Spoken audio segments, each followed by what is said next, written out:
I have mixed feelings about Steve Harvey. I mean, sometimes he's funny. A lot of times he's not. But sometimes he's funny. I'm not gonna lie. And I used to listen to him all the time, every morning in South Florida, because of the music and nephew Tommy. But that's besides the point. Steve Harvey, in his attempt to be extremely petty and to clap back at a caller who called in, and you need the context before we play the audio. Steve Harvey's from Cleveland, and most people from Cleveland right now are extremely bitter about their loss to the Golden State Warriors. And a person from Flint, Michigan a caller called in from Flint, Michigan, and basically told Steve, Cleveland doesn't deserve anything. They're not owed anything. Steve didn't take too well to that kind of retort, and doing what most people do.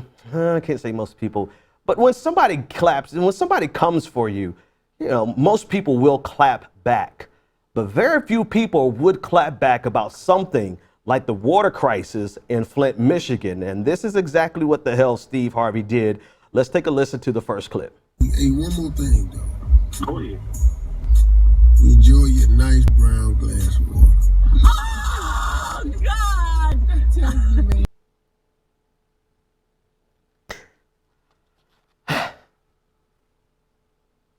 So I don't know if you can hear it clearly because there was a lot of bass in the background, but before I say anything else, play the second clip. I know. You made that shot. He's sitting there, he gonna call that kid don't deserve Jack. He on that baby and all that silver water. Hey.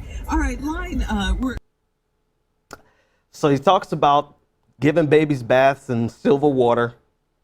And before he got off the phone with the man, he said, I want to tell you one more thing. Enjoy you a nice tall glass of brown water. I'm struggling with this story because it's the level of pettiness that triggers a response in me. But Steve Harvey's in trouble for this. And, it is what it is. You can enjoy this type of comedy.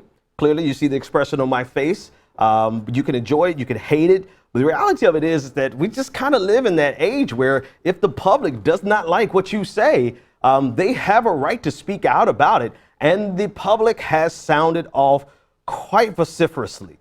Steve Harvey is in trouble. The mayor of Flint sent a letter demanding an apology from Steve Harvey. The team on the show, to give credit, we didn't play the entire clip. Here's a letter on your screen from the mayor of Flint, basically saying that this is a terrible time for the city, and it is, right? And the question is, I'll let you be the judge whether or not this is a joke too far, or if we should let him have his dark humor or whatever. You can decide that. But the reality of it is, what's going on in Flint is very serious. And as a professional, as a person who has quite a bit at stake, you gotta think a little bit harder than that.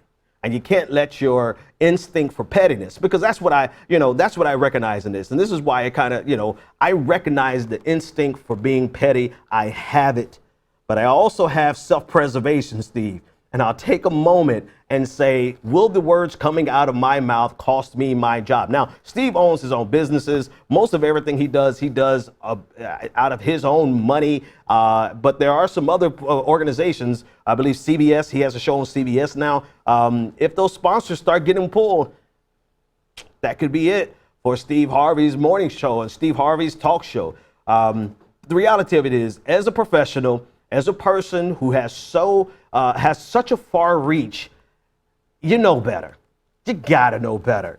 No matter if 50% of us laughed and the other 50% of us were extremely offended and pissed off, and then the other 50%, making up a total of 150%, were pissed off about it as well as laughed. It doesn't matter. What matters is you got to know better than this, Steve Harvey.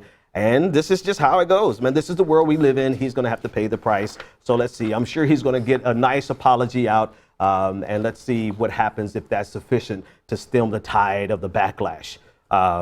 Because that was as gloriously petty as it was. And for those of us who appreciate petty, nasty jokes, dirty jokes, that was insulting, offensive, and ultimately for me, dumb, Steve. That was dumb as hell.